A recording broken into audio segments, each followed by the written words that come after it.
ജാമ്യം കിട്ടിക്കഴിഞ്ഞ് അനുഭവമുള്ള പ്രശ്നങ്ങൾ തീർക്കാൻ നമുക്ക് ചില കാര്യങ്ങൾ സംസാരിച്ചുറപ്പിക്കാനുണ്ട്. അതുകൊണ്ടാ അവരുടെ കൂടെ ഇവിടം വരെ ഒന്ന് വരാൻ പറഞ്ഞത്.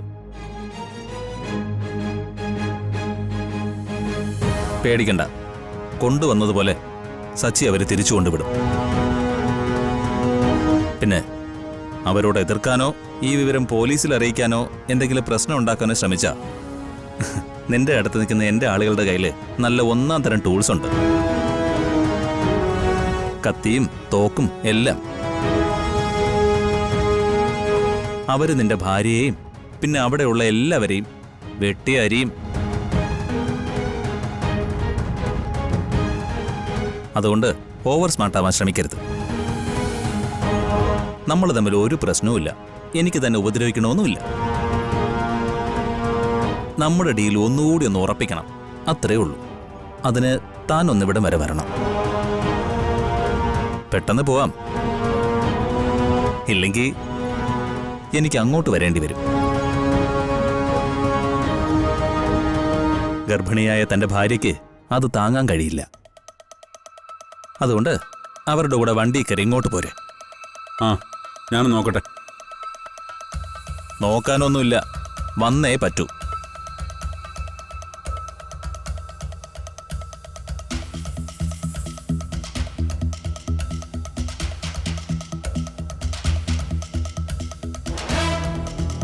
അപ്പൊ കാര്യങ്ങളൊക്കെ അണ്ണൻ പറഞ്ഞല്ലോ അല്ലേ?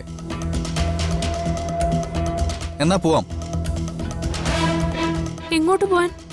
നിങ്ങളുടെ കൂടെ സച്ചേട്ടൻ എവിടേക്കും വരുന്നില്ല. അയ്യോ, അങ്ങനെ പറയല്ലേ.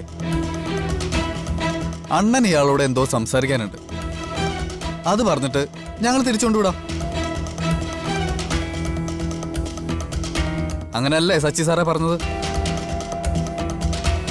അതെ, മധുവിന് എന്നെ ഒന്ന് കാണണമെന്ന്.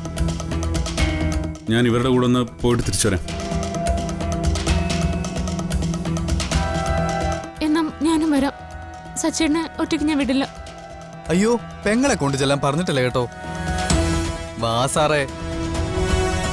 അത് പറ്റില്ല എന്ന് പറഞ്ഞില്ലേ? വീട്ടിൽ കയറി വന്ന് ഭീഷണിപ്പെടുത്താനാണ് ഭാവമെങ്കിൽ ഞങ്ങള് പോലീസിനെ അറിയിക്കും. അയ്യോ, അത് വേണ്ട. പോലീസിനെ ഞങ്ങൾക്ക് അലർജിയാ. സംസാരിക്കാനുള്ളത് നേരിട്ട് സംസാരിക്കാന്നതാ അണ്ണന്റെ ഒരു ശീലം. സച്ചേട്ടാ. അതെ, ഇനി നിന്നാ സമയം ലേറ്റ് ആവും. വാ സാറേ, നമുക്ക് പോയിട്ട് വരാം. സച്ചേട്ടാ. അർച്ചന, താൻ പേടിക്കണ്ട. സച്ചേട്ടാ, ഞാൻ കൂടി വരാം. അതെ, എല്ലാവരും കൂടെ കൊണ്ടുപോവാനേ. ഇത് ഫാമിലി ടൂറൊന്നുമല്ല.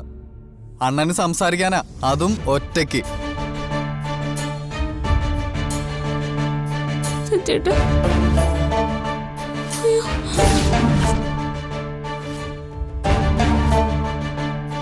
ഇവിടെ ചോര വീഴ്ത്തണോ അതോ ഞങ്ങളുടെ കൂടെ വരുന്നോ? ഞാൻ വരാം. സച്ചേട്ടാ. താൻ പേടിക്കണ്ട, എനിക്കൊന്നും സംഭവിക്കില്ല. പോവാം. കൊള്ളാം, നല്ല ധൈര്യം. ചാൾസ് ശോഭരാജിന് പോലും ഇത്ര ധൈര്യം ഉണ്ടായിട്ടില്ല. പോ സാറാ, പോ. വാ. സച്ചേട്ടാ.